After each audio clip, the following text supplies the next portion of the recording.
Hey everybody, what's going on? This is your broadcaster, Master Cloud, and I'm back for another cast of The Lord of the Rings, the Battle for Middle-earth 2, The Rise of the Witch King. Today's matchup is going to be a 4 versus 4 on the map Pelennor Fields. Now, a couple of you guys were asking about this map the last time that I did cast a game on it. It is a custom map, but it's a remade version of the map Tournament Hills. It's an 8-player map.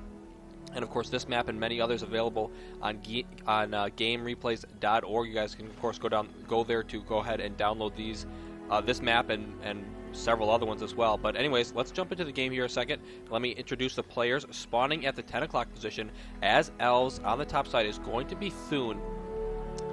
To his right, the shorthand 12 o'clock position is going to be the player Bushit, who I've actually casted quite a few times recently on my channel. So he is going to be once again being featured in this game. The longhand 12 o'clock position behind Bushit is going to be the player Blueknight, a fellow caster, as well as our administrator over at GameReplays.org. Then their final ally to the far right, spawning as Agmar, it is going to be none other than Prostrat himself, the loudmouth of the bunch here. To be sure, he is of course spawning as Agmar, as I believe said, and does actually have a Thrallmaster already out. Looks like he's going to go for an early capture of that outpost there. To his south, spawning in the 4 o'clock position as elves, it is going to be the player Lazarus. I should mention, guys, while we're on Lazarus here, Lazarus is the one who actually created this map, so he is the one who put in the time, who put in the effort, who put in the man hours, the sweat, the blood, the tears. This is the man right here who went ahead and made this map that everyone has been, at least us over at GameReplays.org have been very much enjoying, especially for these large 8-player maps. I suppose you could even play a 3 versus 3 at it as well. Now his ally spawning in the shorthand 6 o'clock position, it is going to be the player Sepp as Isengard, and then to Sepp's south as dwarves in the 6 o'clock longhand position, it is going to be the player ICU. And then finally to the, let's see, that is going to be the 6, 7, 8 o'clock position, spawning as men, it is going to be the player War. Now War over here is going to be spawning as men, going for those early Gondor soldiers as well.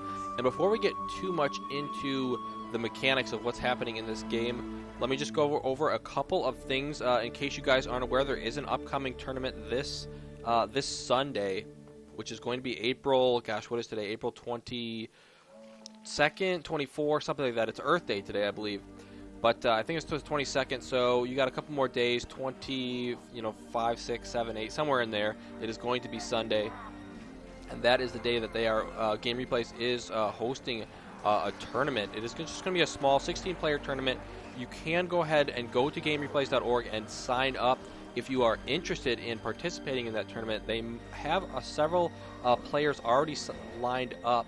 However, there may be additional spots. Players always drop out, so if you guys are interested, that is definitely the spot to go over and do that here. We have a huge attack from the dwarves here from the south.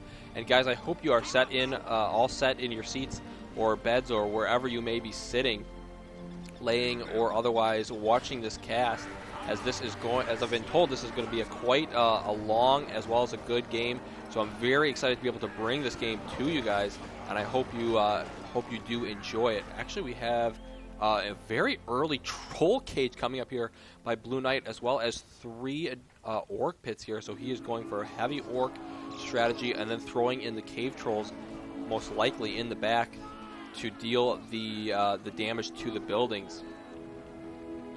A forward dwarven mine over here on the left-hand side by ICU going to be pushing out. Does actually encounter this elven Malorn tree. Needs to cancel that right away, but doesn't manage to get it off. The builder might escape of Thoon's here. It looks like that will get away. These guardians should continue to focus down the tree. I think that's going to be the smart choice. Might actually want to cancel that mine, as these Isengard troops are going to begin wailing away at it here. And they are slowly, or rather quickly actually, stealing resources, as well as quite easily destroying that mine. He's not going to get any more use out of that. I think that would have been a little bit better idea to cancel that before it got destroyed there. Of course, the power points and the experience go to Isengard here, the player Bushit, or Bushit. But of course, as I've mentioned in previous casts, a very traumatic experience with a bus when he was a young child, and he's never quite been the same since. But nevertheless, he's a good player and a good friend of mine as well. One of my favorite guys over at GameReplays.org. But anyways, guys, enough with the hints at the site that I'm working for here. As we do now go a little bit farther into this battle, and Thoon looking to be in a little bit of trouble there. As he's throwing up 2 archery towers here to provide some protection around his fortress and for his barracks. He's lost quite a few Malorn trees. Actually has lost the outpost in the back. And is going to be losing this Malorn tree as well, so he is going to be a little bit far behind and going to be... actually sends a builder over to the center, as he is very nervous of actually potentially getting taken out here by these players to the south of him, as there is a large group now moving south, north, I can't really tell. Looks like a couple of these troops are going to be belonging to our Isengard player, Bushit. But these Isengard troops, on the other hand, actually there's 2 different sets of Isengard troops here. So the other troops belong to Sepp, and they're going to all be chasing down a single unit of Wildman pikemen. I'm not sure that is the best use of those troops at this moment. But nevertheless, these troops moving to the north. Looks like Thoon able to get out a couple of units now, able to begin to start to engage some of these units. The Gondor Knights are being targeted down by those Elvish archers. He's going to lose several of them there, almost to level 2, but not quite. He might lose them here before they level up. Does manage to take out an additional archer there, and may just get out of here with 1 knight. The spawned banner carrier, but no, he goes down. So that knight, or that group of Gondor soldiers, will be lost, and it looks like for now Thoon will hold all right. Meanwhile, more Gondor soldiers moving in from our white player War.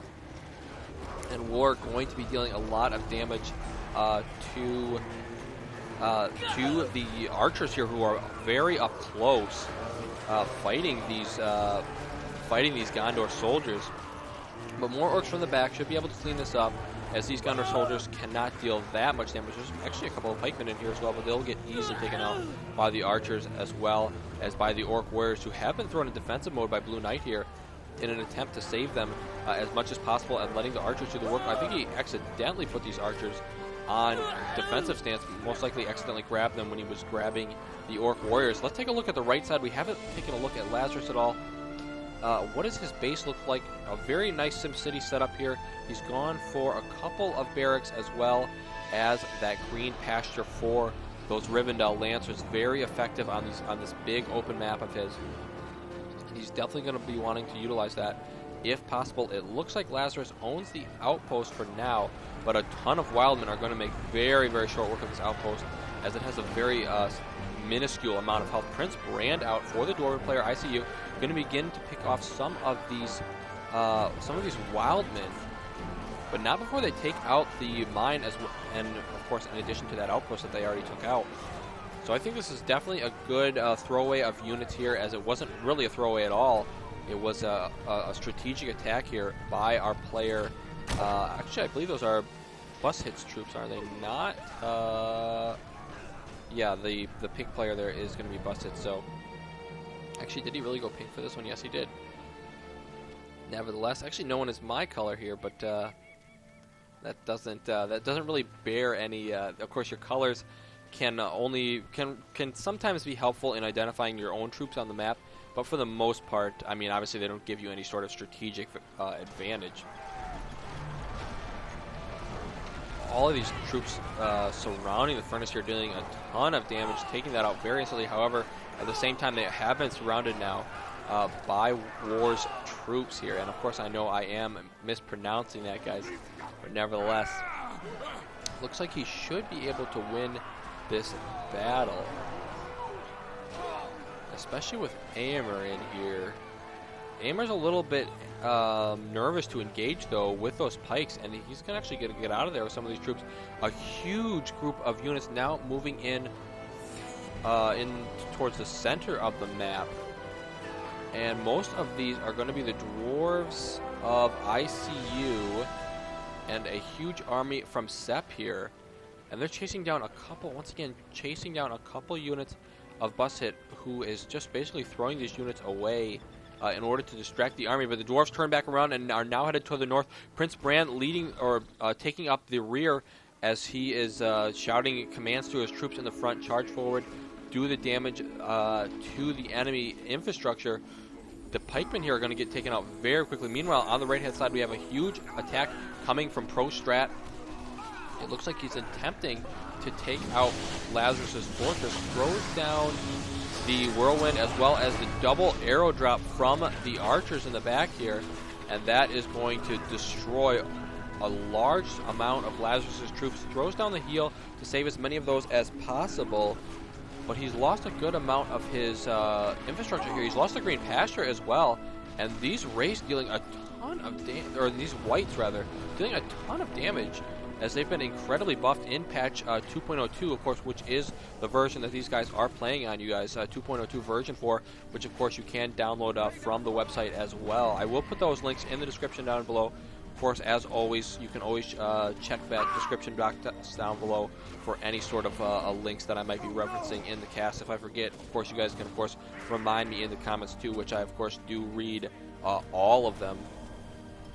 And, of course, guys, when you get the chance, please do like, comment, and, of course, subscribe. All that's not really as necessary in terms of me helping this particular video out. Of course, it does help future videos out. And, of course, that extra attention helps others see the videos as well. But nevertheless, the dwarves moving in here from the south, attacking Isengard to the north here. Thoon able to stabilize on the left for now, but a huge group of, I see a huge group of Gondor soldiers moving in there as well. But for now, we're going to be focusing on this battle, as it looks like Bushit here in a lot of trouble. Here comes his ally Blueknight, though.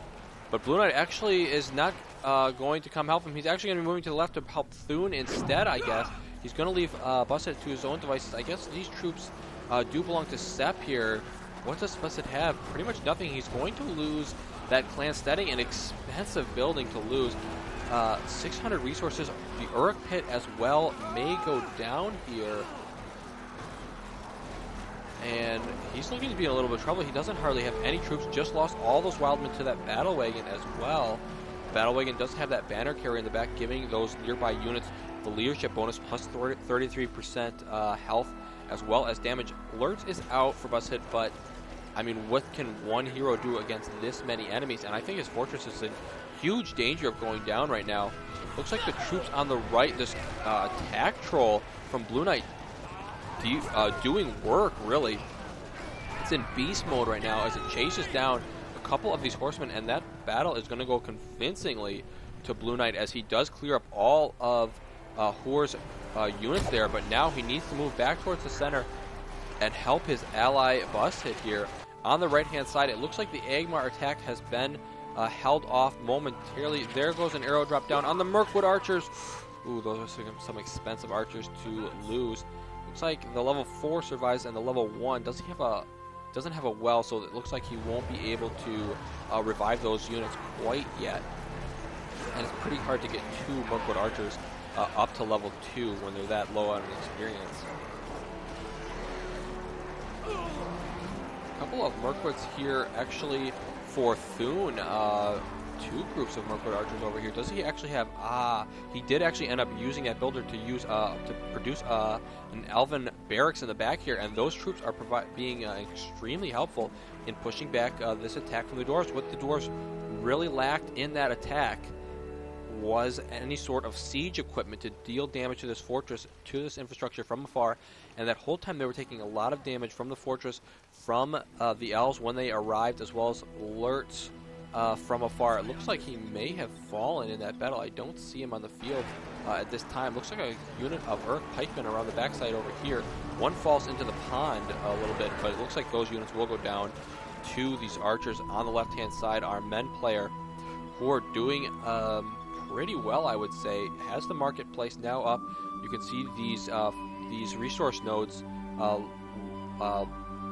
kind of shimmering, shining there with that gold light, indicating that they are producing at a particularly high income, as well as, of course, they are level 2 as well. So I really like our white Gondor player's position at this point in the game. He has a ton of troops over the map. Lazarus on the right-hand side still managing to hold on against Prostrat, one of the best players in the game right now, for sure. At least a very talented player, nonetheless. But these Mirkwood archers proving to be potentially a little bit too much trouble for him. He's got the horsemen as well, And it looks like he does actually have he doesn't have a well, but he does have the upgrade on the fortress, I just realized. So he is receiving healing for these units. Of course, I forgot that the fortress could be upgraded to do that. It looks like he's utilized that and actually loses a builder there. Somebody did. So that's a little bit of a mistake. But nevertheless, for now, Lazarus holding on, not able to do much other than just hold on. But at this point, Prostrat isn't really doing a ton of damage in terms of to the opponents either. So it's not like Lazarus is failing in any sort. He's holding on. He's waiting for his allies to push forward to do the damage that they need to do in order for him, in order for them to help him. However, it looks like he might actually be pushing back a little bit here. Glorfindel being chased down. Whose Glorfindel is this? As it looks like that is... Oh, I think that is Lazarus's. Yes, it is. As it looks like he's trying to chase down Morgamir, but I think Morgamir probably a little too strong for all of these horsemen. Might get the builder there of Prostrat. That's going to be a mistake by Prostrat if he loses that builder.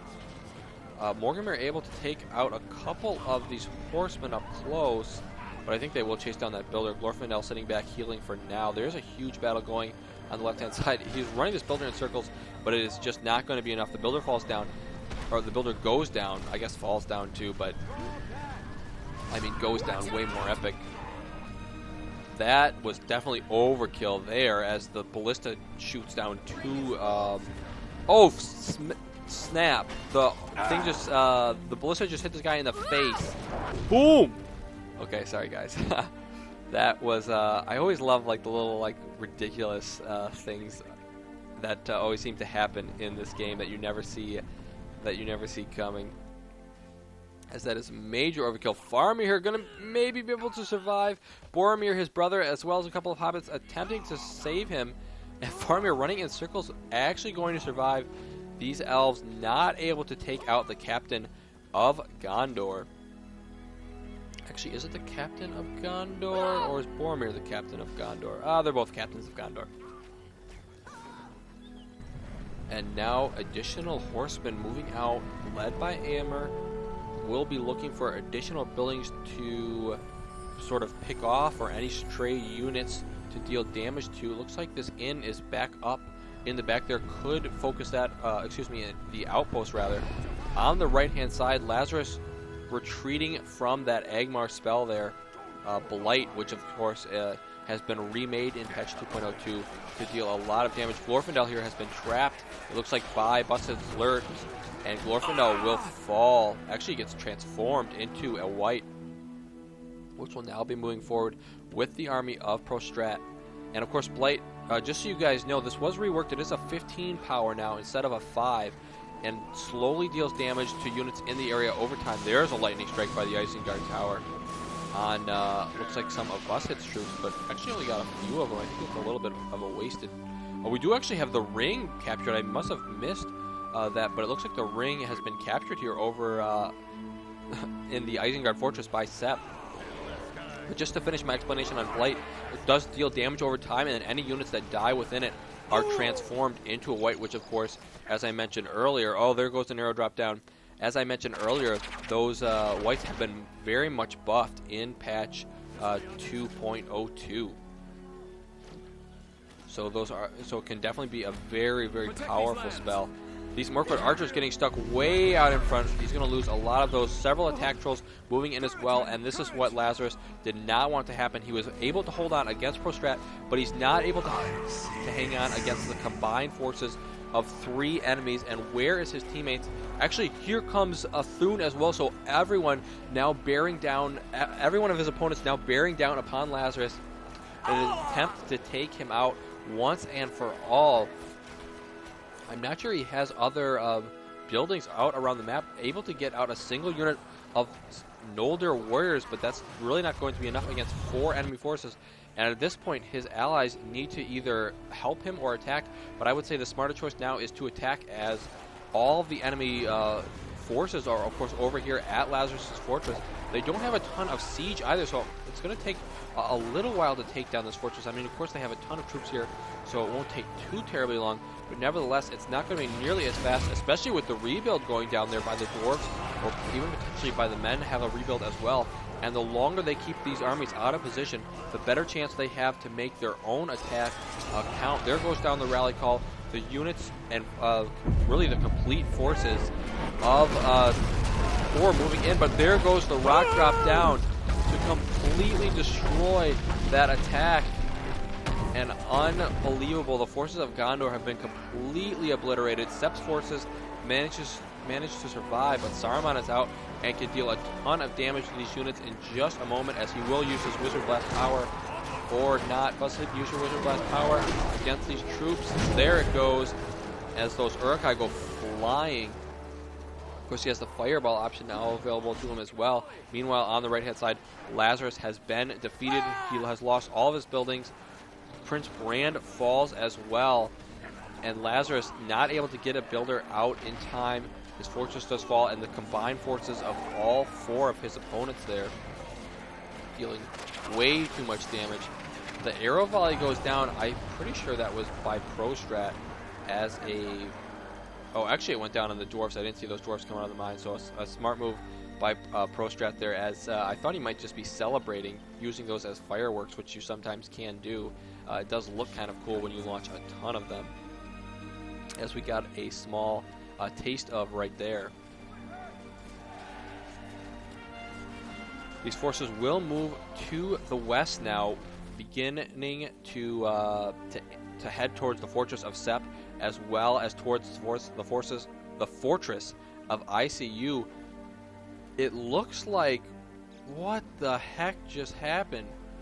I don't know what happened, but a huge attack destroyed the fortress of Bushit here.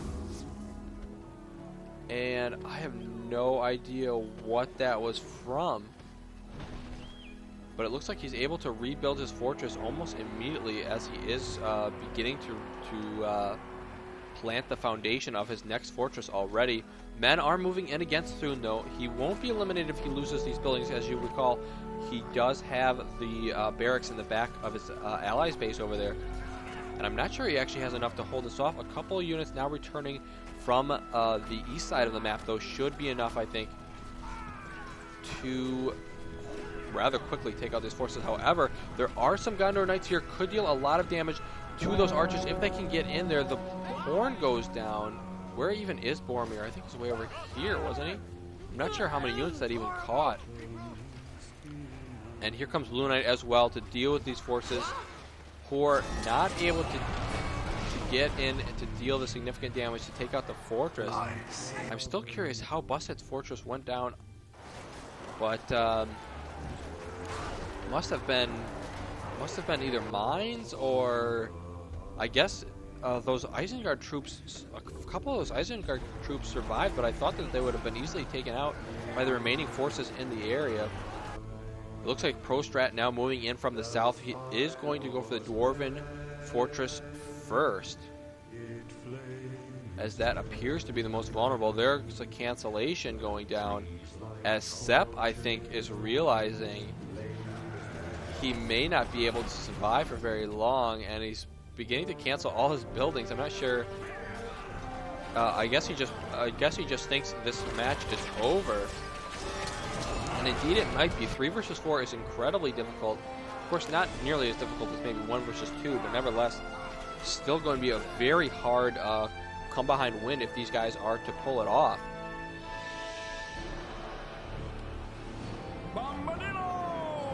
A couple of these troops sitting to the south here, not quite engaging. Boromir will be able to get out alive up to level 5.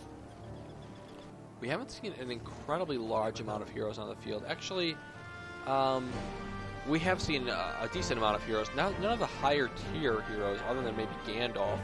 A couple of Gandalfs running around Saruman. Come to think of it, there have been some higher tier units out. I don't really know what I'm talking about. What I was thinking of is, the Witch King. I'm thinking of the Nazgul. We haven't really seen much of those. Blueknight going for that Troll Cage strategy this game, rather than opting for Mumakil, rather than opting for Nazgul. And I think it's been largely effective, as these trolls have been able to deal significant damage to those horsemen especially, as well as an incredible amount of damage to structures. More units from Hor as he does move forward here,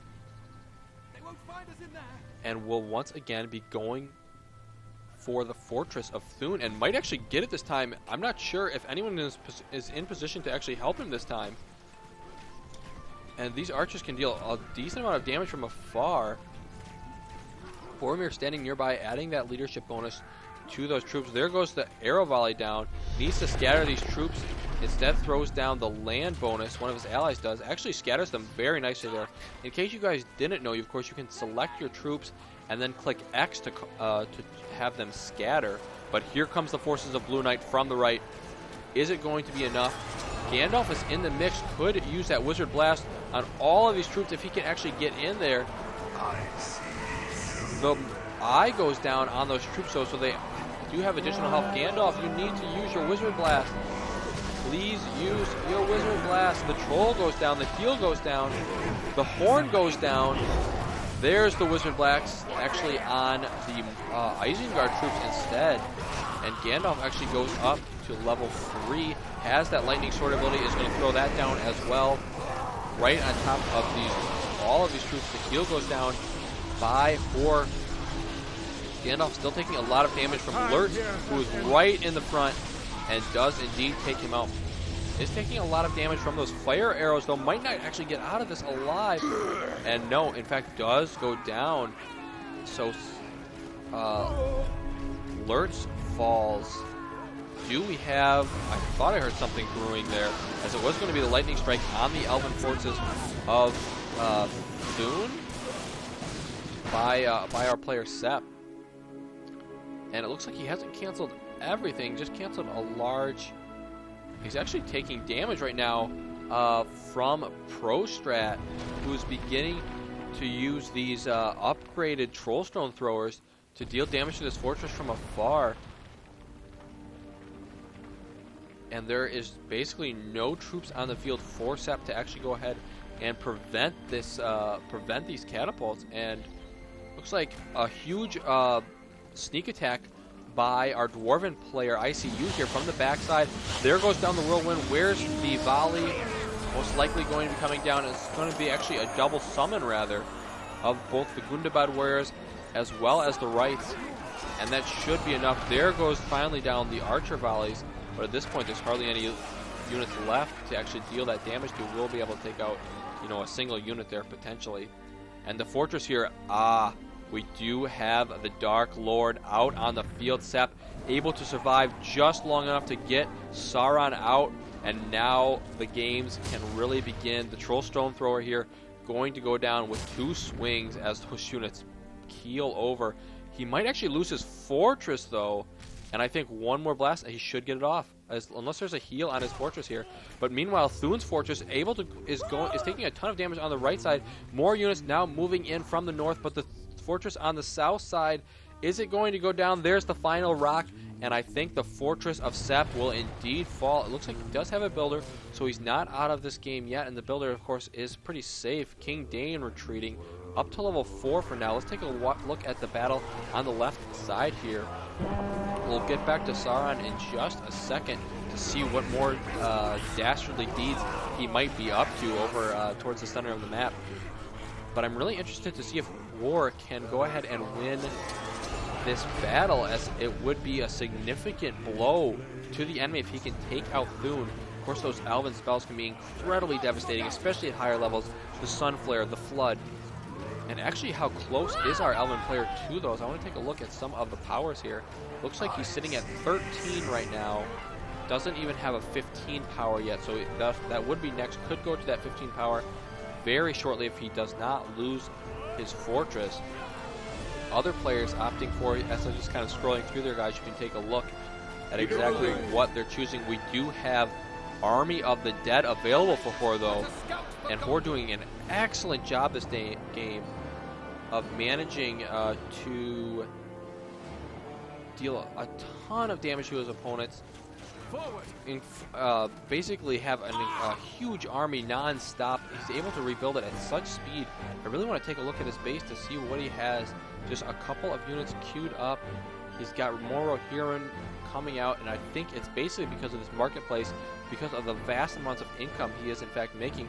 But Bushit is now aware of that, moving in with a couple of his own units to try and put a damper on the forces on the resources of Hur. But here comes Sauron from the right-hand side. The rock drop goes down on all of his troops, but even with the rock drop, yes, the fortresses are going to be destroyed, but Sauron is completely healthy, and that means this fortress is in big trouble, as he has basically no way to stop Sauron. So this fortress pretty much as good as dead, and I think that's a little bit of a waste of that spell, as Sauron could easily have taken that out himself and used that on units instead.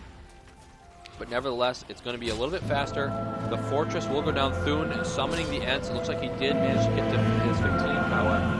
And I don't know why he summoned the Ents here. This is a terrible spot to summon the Ents. It must have just been the closest spot he was looking at the time. But that is going to be his last Ent summon for a while. Does he have a builder? Yes, he does. He still has a builder. He has the barracks over here in the back of his allies' base, so he's not out of this game quite yet. Does have several units still out on the field, so should be able to survive for now. It's really too bad Lazarus was eliminated, as he would love to still be in this game right now, aiding his opponents. But I think that his allies just left him high and dry there, and there was just no way he could escape from that sort of attack with all four players colliding at once. Army of the Dead goes down by Hur, and all of these units are going to no doubt be killed. Maybe the Witch King will be able to escape on his horse. But this entire attack force completely obliterated. Gonna lose a couple of these archers as well. Waldir most likely going to go down. Huge army now moving from Hur across the map as well. This Army of the Dead actually might time out before they kill all of these heroes. I think, they should focus Morgamir, but he's instead focusing Waldir, who got a little bit of a lead there. Prince Brandout might be able to finish him off as well, though. Waldir going to survive for now, but he's about to engage 5,000 hobbits, as well as Prince Brand. He will fall. Morgamir makes it out alive somehow, some way. Huge attack in the center of the map. The right spell goes down to deal with that huge army of Sep and, of Hur. And you can see all of the rights that were transformed here. These all used to be men's units, as it is now an army of the undead. Boromir trying to escape desperately, but these Mirkwood archers shooting from afar. The orcs trailing from behind. Boromir is poisoned here. The cave troll as well, hunting him down, smashing him in the ass as he runs. Where is Sauron? There he is. Sauron has now arrived. Lurth dealing with Faramir. Might have wanted to use it on Saruman and then have these elves potentially shoot at him for a while from the backside. Looks like the right's going to time out before they actually get to that fortress, so shouldn't be any sort of danger there for Sep. Ooh, it looks like he does have his fortress now back up. Not sure exactly how much resources he has. It looks like he's got a couple of furnaces scattered about the map, but not nearly enough where he's producing a large amount of income. Sauron going to have to fall back, as these Mirkwood archers are dealing a lot of damage. He cannot close the distance. This would have been a great time for Fires of Doom, of course. But of course, I think he used that a little prematurely earlier. And I think Sep here with a little bit of a premature firing problem, but nevertheless, he is going to try and get back to his fortress with the mouth of with Sauron here. Lurth's now chasing him down as well, but I think Sauron not going to be able to survive. Needs to turn around and engage. He's just taking a ton of damage here. And Sauron, I think, definitely going to go down as Lurtz is chasing him down, swinging away madly from behind, finally realizing it. But I think too little too late. Whoa! Lurtz goes flying literally like I don't even know how far that is. Sauron goes down, though. That was like a mile or a kilometer or however far that was, doing a ton of backflips along the way. But the ring has fallen, has once again been picked up by Sepp here, and he is going to be bringing that back to his fortress. But at this time, his fortress is in a lot of trouble because here comes Prostrat from the right-hand side. Where are the forces of Hor? It looks like he's trying to move in to the north here, but I think that this area is way too well defended by Blueknight, who's been pumping out units this entire game so well, making it so difficult to engage that center position. And he's distracted right now by a couple of orc archers. ICU has some dwarves here. This fortress might survive temporarily, but with the 2 catapults in the distance, still dealing a lot of damage, this fortress may not stand for too much longer here. We'll actually have to see if those catapults are able to survive long enough to deal the damage they need to do to take out this fortress. The Witch King engaging as well here by Prostrat. And most of these dwarves have been taken out. An archer summon in the back has gone down. So there's plenty of units here to easily deal with that. The heal goes down, the rebuild rather.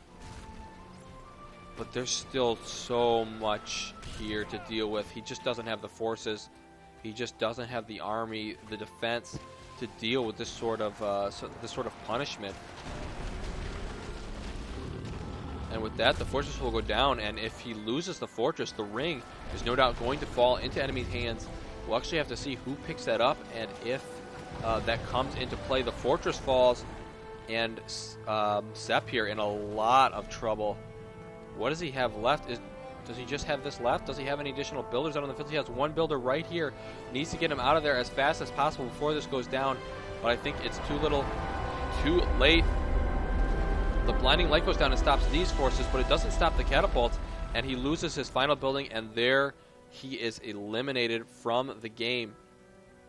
And with that, we only have 2 players remaining, ICU and Hor, both of whom have been in this game, of course, since the beginning, but have been fighting and struggling to come back after Lazarus fell in the early game here. And it looks like at this point, 2 versus 4, with all of with the forward force of Gondor being defeated. It's only a matter of time before the forces of the north come in and finish the job, so to speak. The ring is sitting right here in front of the fortress. Actually, the Witch King going to pick it up here. And, oh boy, what does this possibly mean for Middle-earth? I really am not sure, guys. What would ever happen if the Witch King picked up the 1 ring? I guess he would just bring it back to Sauron, right? I mean, that's what the Black Riders were sent out to do. Wouldn't he claim it for himself? I guess not. He's pretty much enslaved to Sauron somehow. I don't really know the lore of all the lore of Lord of the Rings as much as one of my friends, Bradley, does. However, I guess just leaning on what I know from the movies, he is a servant of the Dark Lord. Of course, transformed, he held one of the 9 rings of men, but of course must serve Sauron. So I guess, of course, Sauron, of course, sending those units out to collect the ring. And on the left side, it looks like for now we're going to be able to hold on Gandalf up to level 6. I would love to see a level 10 Word of Power in this game. I think that would just really be the whipped cream on top of this delicious ice cream of a game here. A couple more catapults going to be launching. There goes down the fortress of the dwarves. And with that, well, there really wasn't any hope left. So with that, just a little bit closer to the end of this game. I want to thank everybody for tuning in. Once again, this map is Pelennor Fields. The version is 2.02. Version 4 is the patch that we are playing on right now. And I know all this information, of course, guys, is available. If you guys are interested in downloading the patch, interested in learning about the patch, it's all available at gamereplays.org. Of course, the place that I am helping out right now in terms of casting, in terms of tournaments, everything like that. An upcoming tournament this Sunday as well. I'm going to be taking part in it. So, guys, stay tuned. We'll be casting some of those games Oh, and before I go, definitely something else that I wanted to mention in this cast is I'm going to be moving at the end of this month. I think it's the 22nd today. So moving at the end of this month. This will be my last cast for a while, guys. Probably for about 2 weeks or so. So I hope you enjoy it. But then I will be back with some casts from some 1v1 games from that upcoming tournament, which I'm going to be very excited to do for you guys. But for now, looks like there goes the lightning strike down. Goes the lightning strike down on the Forces of War, who has really done an excellent job this game. Don't see him playing very often. As this name, I don't actually recognize him. Could be playing under a different account, though. Could be somebody else. The rock drop goes down. There goes the remaining forces of that forward position. And even if they, take out the furnace, I mean, I think the top team is doing just fine right now. So of course, no danger there in terms of losing.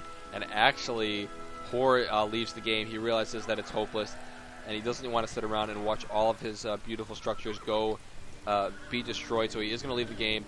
ICU takes over. Looks like he hadn't left the game quite yet, as he is rebuilding his fortress over here, and he's basically going to sit this one out. Guys, I don't really recommend doing this, as it does create a lot more. It's a little bit of a waste of time. I mean, it's kind of fun for your opponents to come and destroy you, though. So I'll leave it up to you guys. Personally, I'm not a big fan of staying in the game. Usually, I'll delete all my buildings but one.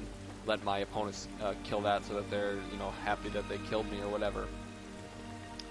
But ICU here going to be sticking out, and we will remain as well, just to kind of see the conclusion of this game. We'll see if we get any more interesting sort of flips or tricks, lightning strikes, whatever it may be. As I want to take a look at some of the powers. Thoon actually never able to rebuild his fortress. Looks like he does have a builder, just chose not. Actually, he has 2 builders. Looks like he just chose not to rebuild that fortress, as it was just probably too much of an expense, and wanted to focus on that unit production, which I think was probably a good choice in this particular case. Avalanche, it looks like at one point was used by Prostrat. Does not have that available now, though. And what happened to that Demolisher? Ah, here it is. Here comes in a giant attack from ICU. He's going to attempt to take out Smoke's fortress, or Prostrat's fortress, also known as Smoke. And we'll actually have to see. Actually, the freeze goes down. Didn't manage to catch that outer layer, though, I guess, as that was vulnerable. And this could go into... He's actually purchasing the Dwarven Mithril Mail for his Demolisher here. It's a pretty unique choice, and it looks like the freeze spell does not work on the battle tower extensions. Interesting to know. Just works on the main fortress, no doubt. I think the Demolisher taking a lot of damage here. Alerts in the back as well. And that Demolisher is going to go down. So the fortress will stand all of the troops. Yeah, a couple of buildings here or there. But nothing really worthwhile. So I hope you guys have enjoyed this catch. We are just going to speed it up here to see the very final conclusion. I assume he's just going to leave at some point in the very near future. As is he actually going to be running around the map building all sorts of structures? Hopefully not. And the final fortress over here, we will just wait, guys, till the very end to see the fortress fall and see the concluding screen. Looks like he's adding a couple of additions to his fortress here, I think, to sty the enemy as long. I don't think that's the right word. To hold off the enemy as long as possible. Forget the actual word that I was thinking of, but I don't think sty is it. As that definitely does not sound right after I have said it. It's actually dwarf heroes here. Of course, ICU is the dwarven player, so he can still build those dwarven heroes from this fortress. The stone troll throwers now within. There goes the upgrade down. Here comes the attack. The dwarves and Boromir charging forward. There goes the summon down. and these units are going to die pretty much instantly. If Boromir can get that horn down, though, it might be able to get off a couple of good volleys here. And did he actually use it? Yeah, I think he actually used it there. It didn't actually sound. But the units here in close are stunned. The Witch King dealing a ton of damage with that Morgul corruption. Here comes our Mordor player from the south. I'm not really sure how he got down there. I guess around the bottom side there. But the Summon Dragon from Bushit as well. The Fortress taking tons of damage here. Terrible, terrible damage rather. King Dane going to fall. There goes the Firebolt to the ass of Boromir, who goes flying. Isn't quite dead, but will be very, very shortly here. As the Frozen spell is actually cast here by Prostrat as a troll move to keep this fortress alive slightly longer, so his forces can no doubt get in position. Looks like the Summon Dragon going to be relocating, just taking a glance around the map to make sure. And we actually have Sauron back onto the map again. But I'm pretty sure this should be his final building, and as soon as that wears off, guys, which is going to be right now, we will watch the conclusion of this battle. Actually, I don't know why he's pulling back. Is this another Summon Dragon? No, same one, just keeps relocating it. Oh gosh, Boromir going to be taking a lot of damage from that. Boromir falls, or does not fall actually, and Glowin still is alive? What is happening? You can see the players here setting up for a massive final attack. Let's go ahead and skip forward to that. And there we go. The Sun Flare, the Rock Drop, and all of the forces moving in, actually not simultaneously. It looks like just Bushit moving in, as these guys are sort of relishing in their victory here. Almost a little too long, guys, as we do actually need to conclude this task. The rebuild goes down, and with that, oh, of course they're waiting for Sauron. Okay, here we go. Oh, and Sauron shows up. He was going to use his ability there, but ICU, there it goes down actually at the very end. But ICU destroys his fortress. So everyone, again, thanks for tuning in. Like, comment, subscribe, please, guys. For any more information, tournament, and any more information on both Witch King 2.02, stuff like that, check out GameReplays.org. And I will be off for just a couple of weeks, but after that, I'll definitely be back with some more cast for you guys. Master Cloud, signing out.